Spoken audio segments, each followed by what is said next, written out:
The colony ship Aldrin emerged from hyperspace above Epsilon Eridani B, or New Eden, as it had been designated in Earth's colonization records. Captain Sarah Chen watched through the observation window as the habitable planet grew larger on the view screen, a swirl of blues, greens, and whites that looked remarkably like Earth. Perfect atmospheric composition, abundant fresh water, compatible biology, Science Officer Marcus Kim reported, reading from his terminal. The advanced probe data was accurate. This is as close to paradise as we're likely to find. Sarah nodded, allowing herself a small smile. After 15 months in hyperspace, the 800 colonists aboard the Aldrin were eager to begin their new lives. Earth was becoming increasingly uninhabitable. Between climate collapse, resource depletion, and social unrest, the planet that had given birth to humanity was struggling to support its 12 billion inhabitants. The Epsilon Eridani colonization initiative represented humanity's hope for a fresh start. New Eden would be different, sustainable, peaceful, a model for future off-world colonies. "Prepare for orbital insertion," Sarah ordered. "Begin landing protocols for the advance team." Within hours, the first shuttles descended to the planet's surface, carrying survey teams, engineers, and security personnel. Sarah led the second wave, feeling the unfamiliar gravity as she stepped onto the soil of humanity's new home. The air was clean and sweet. Strange but beautiful vegetation covered rolling hills that stretched to a distant mountain range. "It's perfect," whispered Dr. Elena Reyes, the colony's chief biologist. "Too perfect," muttered Security Chief David Okafor. Sarah shot him a questioning look. "Just my professional paranoia," he said with a shrug. "When something seems too good to be true, it usually is." The colony's construction proceeded rapidly. Prefabricated habitation units were assembled into a small but functional town. Solar arrays provided power. Hydroponics facilities began producing supplemental food, while researchers studied the native flora and fauna for compatible nutrition sources. Within 2 months, all 800 colonists had transferred from the Aldrin to the surface. The ship remained in orbit, a reassuring presence and emergency escape option if needed, operated by a skeleton crew and AI systems. New Eden Colony was officially established, the first successful human settlement beyond Sol System. Dr. Reyes led the biological survey teams that explored progressively further from the colony. The planet's ecosystem was vibrant and diverse, but with a curious feature that puzzled the scientists. "The evolutionary patterns don't make sense," she reported during a meeting of the colony leadership. "The biodiversity is incredible, but there are gaps in the evolutionary record. Species that seem to have appeared without clear ancestors. And some of the plant structures..." She hesitated. "Some of them don't appear to be entirely natural." "What do you mean, not natural?" Sarah asked. Elena activated a holographic display showing microscopic images of plant cell structures. "These cellular formations are too regular, too precise. There's evidence of design at the genetic level, and we're finding similar patterns across different species that shouldn't be related." Sarah frowned. "Are you suggesting some kind of artificial genetic engineering?" Eleanor nodded slowly. "It's the only explanation that fits the evidence, but that would mean..." "Someone was here before us," David finished her thought. The security chief had been unusually quiet during the EUE meeting. Now he activated his own display, showing images of what appeared to be stone formations half buried in the forest floor 12 kilometers from the colony. "My teams found these 3 days ago. We thought they were natural formations until we cleared away some of the overgrowth." The images zoomed in, revealing unmistakable evidence of worked stone, regular angles, smooth surfaces, decorative patterns worn by time but still visible. "Why wasn't I informed immediately?" Sarah demanded. David met her gaze steadily. "Because I wanted to be certain before causing panic. We've continued investigating quietly. There's more." He showed new images, a larger structure, clearly artificial, almost completely reclaimed by the forest. "It's some kind of building or temple. Pre-technological by the looks of it, but definitely constructed by intelligent beings. We've dated some of the materials. Whatever civilization built this has been gone for at least 2,000 years. The implications stunned the colony leadership into silence. New Eden had been thoroughly surveyed by automated probes before the colonization. Mission was approved. Those probes had detected no signs of intelligent life, past or present. Either they had missed something significant, or someone had deliberately concealed this information. Either possibility was troubling. "We need to investigate these ruins." "Properly," Sarah finally said. "Elena, David, assemble a team. I want to know everything about whoever built these structures." The investigation team departed the next morning. Sarah chose to accompany them, leaving Colony Administrator Michael Okonkwo in charge of day-to-day operations. As their vehicles moved deeper into the forest, the vegetation grew denser, the trees taller. "The biomass increases dramatically as we move away from the colony site," Elena observed, "almost as if this area is more established." The ruins, when they reached them, were more impressive than the images had suggested. Stone blocks larger than a person formed walls and archways, now broken and covered with vine-like growth. Symbols were carved into some surfaces, complex and unrecognizable. "These weren't built by a primitive civilization," said anthropologist Dr. Amir Hassan, running his scanner over the stone surfaces. "The precision of these cuts, the complexity of these symbols. Whoever built this was at least as technologically advanced as early 21st century Earth, maybe more so." Sarah felt a chill despite the warm air. The colonization protocols were clear. Planets with evidence of advanced civilizations, even extinct ones, required special permission for settlement. Such permission had never been granted for New Eden because no such evidence had been reported. As the team moved deeper into the ruins, sensors began detecting unusual energy patterns. "There's something active in here," Elena said, frowning at her readings. "Very low power, but definitely artificial." They followed the readings to what appeared to be a central chamber, its domed ceiling partially collapsed. In the center stood a stone pedestal, and on it rested a crystalline device, approximately the size of a human hand. It pulsed with a faint blue light. "Don't touch it," David warned unnecessarily. No one seemed eager to make contact with the mysterious object. Amir's scanner provided some insights. "It appears to be some kind of data storage device, but the technology is unlike anything in our databases. It's been active for an extremely long time, running on a power source we can't identify." Sarah made a decision. "We'll set up a research station here. I want to know what that device is, what information it contains, and who built it. Most importantly, I want to know if whoever built this is truly gone, or if they might return." The research team established a temporary base at the ruins and began systematic investigation. Language specialists worked to decipher the symbols. Engineers studied the construction techniques. Biologists examined how the local ecosystem had integrated with and partially reclaimed the structures. The crystalline device remained their central focus, however. After confirming it emitted no harmful radiation or other dangers, they carefully removed it from its pedestal and transferred it to a containment unit for more detailed analysis.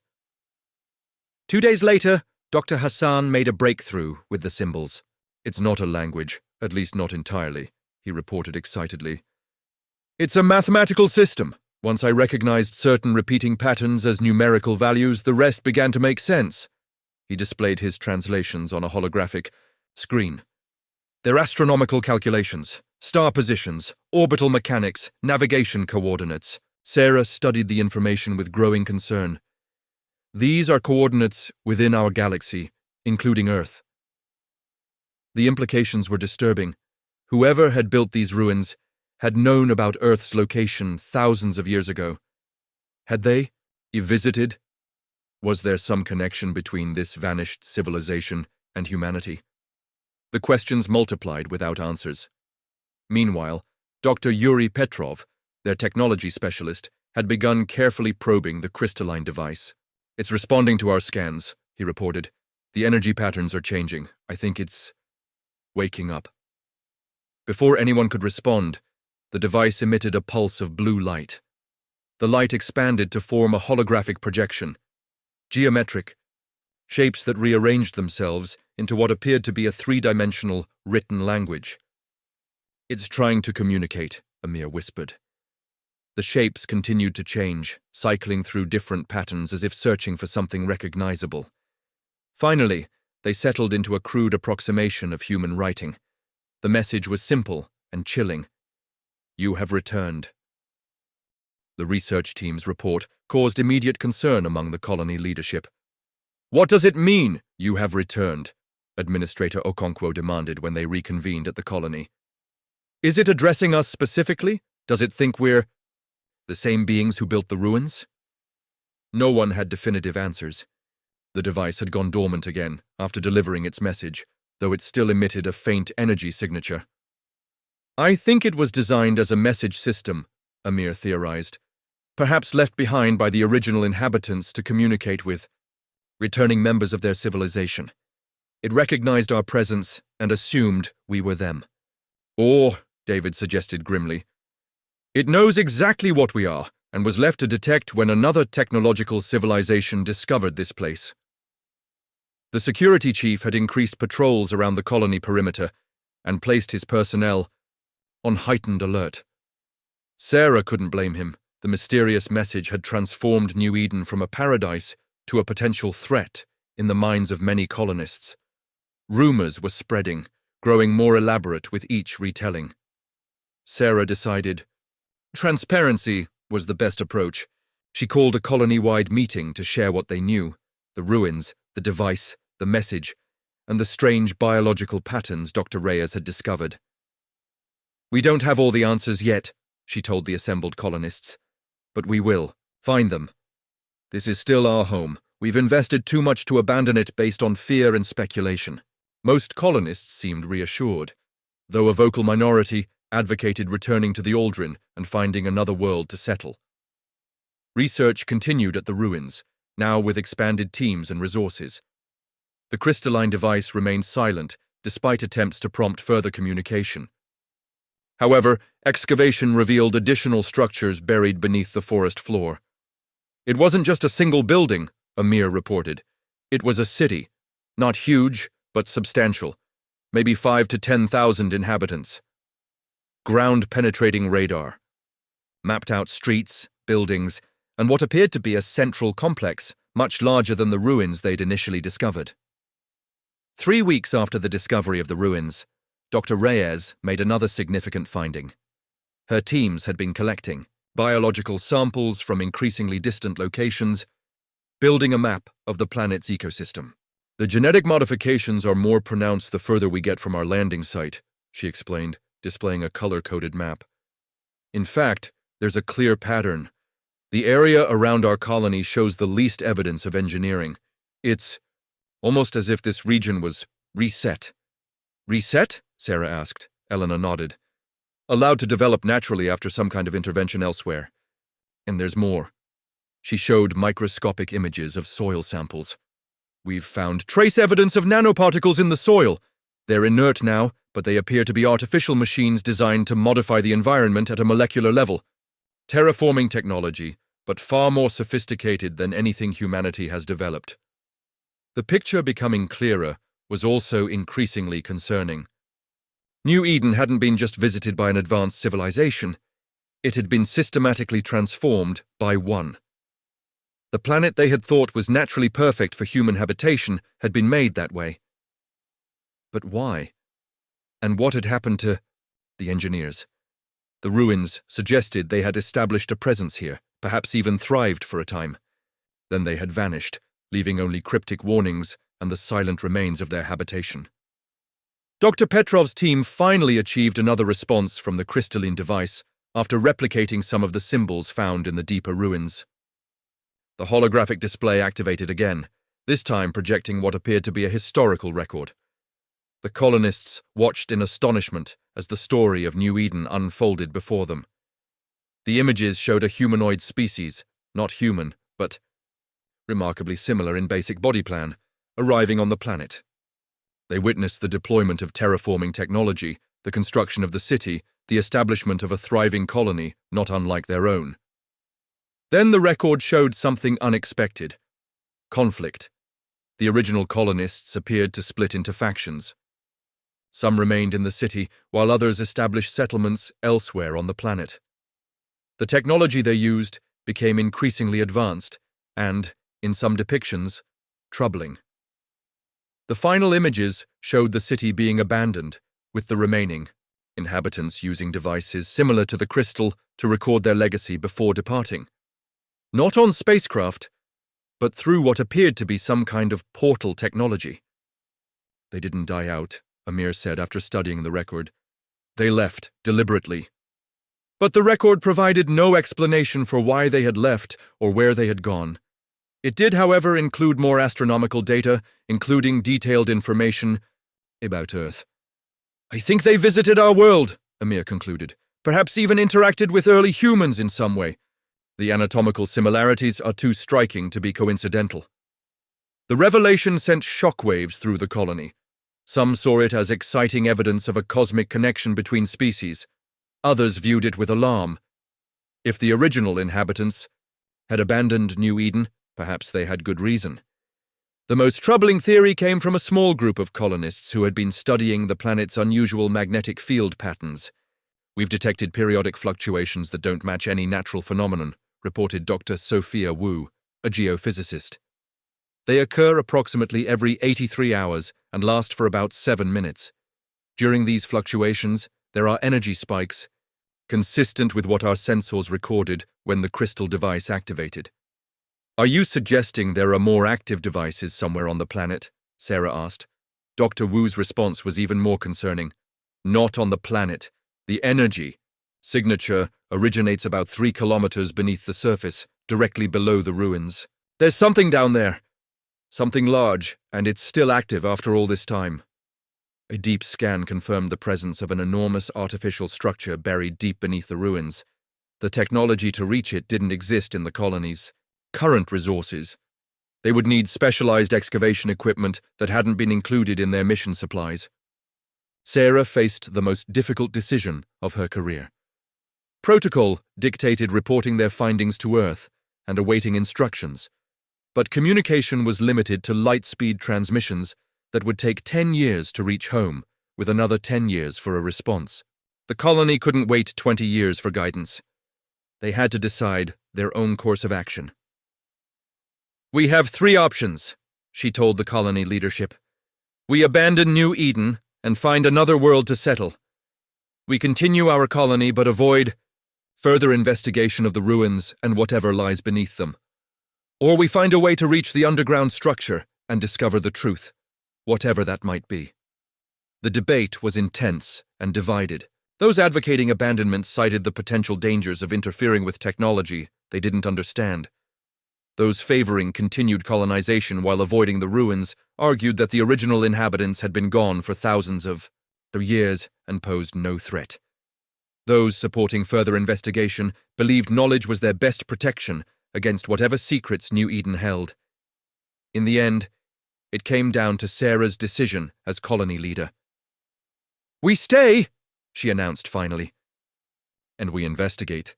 This world was prepared for habitation by intelligent beings with technology far beyond our own. They left records of their presence and knowledge of Earth. We need to understand why. More importantly, we need to know if they're truly gone, or if they might someday return to the world they transformed. Plans were made to modify mining equipment to reach the underground structure. Engineers began designing specialized drones that could navigate the depths and transmit data back to the surface. As preparations continued, daily life in the colony attempted to return to normal. Fields were planted with earth crops that had been tested for compatibility with the local soil. Children attended the newly established school. Construction began on permanent housing to replace the prefabricated units. But an undercurrent of tension remained. Colonists reported strange dreams, visions of the city as it once was, populated by the humanoid beings from the crystals. Projections. Security teams occasionally detected unusual energy readings at the colony's perimeter that disappeared when investigated. 3 months after the discovery of the ruins, the excavation equipment was ready. A specialized boring device, using plasma technology, created a shaft wide enough for exploration drones to descend. The initial scans revealed a vast complex of chambers and corridors, all built with the same advanced technology evident in the surface ruins, but in a pristine state of preservation. "It's some kind of underground facility," Dr. Petrov reported. "Enormous in scale and apparently still powered after all this time." The exploration drones transmitted images of technology unlike anything humanity had developed. Machines of unknown purpose, information systems still functioning, and most disturbing of all, what appeared to be stasis chambers. Most were empty, but a few contained the preserved forms of the same humanoid beings depicted in the crystal's historical record. "Are they alive?" Sarah asked, studying the images with a mixture of fascination and dread. "The stasis technology is beyond our ability to analyze," Dr. Petrov admitted. "But these chambers are definitely active. They're drawing power from somewhere." Further exploration revealed the facility's true purpose. It was a seed vault and preservation center for the planet's engineered ecosystem. The original inhabitants had created New Eden as a carefully balanced biological system and established the underground complex to maintain and restore that balance if necessary. The stasis chambers held individuals who had volunteered to remain behind as caretakers, awakening periodically to perform maintenance and ensure the system's stability. But something had gone wrong. Many chambers were damaged, their occupants long dead. The automated systems had continued functioning, but with diminishing effectiveness over the centuries. The most significant discovery came in a central chamber unlike any other in the complex. Here stood a massive device that the scientists identified as the source of the energy fluctuations they had detected. "It's some kind of dimensional gateway," Dr. Wu theorized after analyzing the data. "Similar to the portal technology shown in the historical record, but much larger in scale. And it's still operational, or at least trying to be. The energy fluctuations we detected are activation attempts." "Activation attempts triggered by what?" Sarah asked. The answer came from Dr. Petrov, who had been analyzing the facility's information. "Systems." "By us," he said quietly. "Our arrival on the planet initiated some kind of automated protocol. The system detected a new technological civilization and began preparing for something. The information they could access was incomplete, damaged by time. But what they could decipher suggested a disturbing possibility. The gateway was designed to signal the original inhabitants, wherever they had gone, that New Eden was ready for their return." The colony leadership faced an unprecedented situation. They had settled on a world that was essentially a massive terraform project, apparently abandoned, but with automated systems still attempting to contact its creators. The ethical and practical questions were enormous. Did they have the right to remain on a world that another species had clearly claimed? Were they in danger if the original inhabitants returned? Should they disable the gateway, risking damage to systems that might be essential for the planet's engineered ecosystem?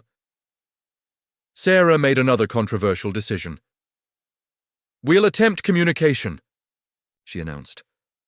"If the original inhabitants engineered this world, if they knew about Earth thousands of years ago, then we need to understand our relationship to them. We should negotiate as equals, not hide in fear." Using the crystal device as a template, the colony's scientists designed an interface that could potentially communicate with the gateway system. The message they crafted was simple, an explanation of who they were, how they had come to New Eden, and their desire for peaceful cooperation. The response came during the next energy fluctuation cycle. The gateway activated more fully than ever before, creating a stable energy field that resolved into a communication interface similar to, but more advanced than the crystal device. The message they received was not in words, but in complex mathematical and conceptual structures that took days to interpret. When finally deciphered, it revealed a history far more complex than they had imagined. The beings who had created New Eden called themselves the predecessors. They had not simply visited Earth, they had originated there, evolving alongside early humans millions of years ago. Both species had developed intelligence, but the predecessors had advanced more quickly. When they detected a coming catastrophe, a massive asteroid impact that would devastate Earth's biosphere, they had developed the technology to escape, establishing colonies on other worlds while their human cousins remained behind, protected only by their more primitive shelters. The predecessors had expected humanity to perish in the catastrophe. When they later returned to observe Earth, they were shocked to find humans had survived and begun rebuilding their civilization. Feeling a kinship with their evolutionary cousins and perhaps some guilt at having abandoned them, the predecessors established a policy of non-interference. They would allow humanity to develop naturally while they continued their own evolution across multiple worlds, including New Eden. But the predecessors' technological advancement had eventually led them beyond physical existence altogether. They had discovered a way to transform themselves into energy beings, capable of existing in dimensions beyond normal space-time. New Eden had been one of their last physical settlements, preserved as a memorial to their biological origins and as a potential gift to humanity. If humans ever developed the technology to reach it, the underground facility and its systems had been designed to recognize human arrival and facilitate communication between the species. The final part of the message was the most profound. The predecessors still existed in their transformed state. They had been observing humanity's development from their dimensional realm, watching as their cousins developed technology, culture, art, and eventually space travel. They had detected the colony ship's arrival and activated the ancient systems designed to establish contact. Now they offered a choice. The humans could remain on New Eden, accepting stewardship of the world the predecessors had engineered. Or they could access the knowledge the predecessors had left behind, potentially accelerating human development by centuries, but risking the same transformative path the predecessors had taken. The colony debated this choice for weeks. Some feared any technology advanced enough to transform a species into energy beings was too dangerous to accept. Others argued that such knowledge could solve Earth's crises, potentially saving billions of lives. In the end, they reached a compromise that Sarah presented through the Gateway interface. New Eden's colonists would accept stewardship of the planet, learning to maintain its engineered ecosystems.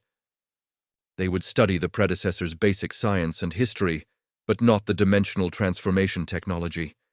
That knowledge would remain sealed in the underground facility, available only if humanity's future development led them to discover it independently. The predecessors accepted this decision. A final message came through the gateway. You have chosen wisdom over power. The path you walk will be longer, but built upon your own achievements. New Eden is yours to tend. We will watch your progress from beyond the dimensions you perceive, not as gods, but as family long separated. Perhaps one day, when you have found your own path to transcendence, we will meet again as equals. The gateway went dormant, though the underground facility remained accessible. The colonists established a research outpost there, carefully studying the safe knowledge the predecessors had left, while respecting the boundaries they had set for themselves. New Eden Colony continued to grow, now with a deeper understanding of their world and their place in the universe. They were not the first intelligent species to walk this planet, nor were they alone in the cosmos. They were part of a greater story, evolutionary cousins to beings who had transcended physical existence, entrusted with a world engineered for their benefit. Sarah Chen stood on a hilltop overlooking the colony 5 years after their arrival. New homes and community buildings had replaced the prefabricated units. Fields of earth crops grew alongside carefully cultivated native plants. Children who had been born on New Eden played in parks designed with both human and predecessor aesthetics.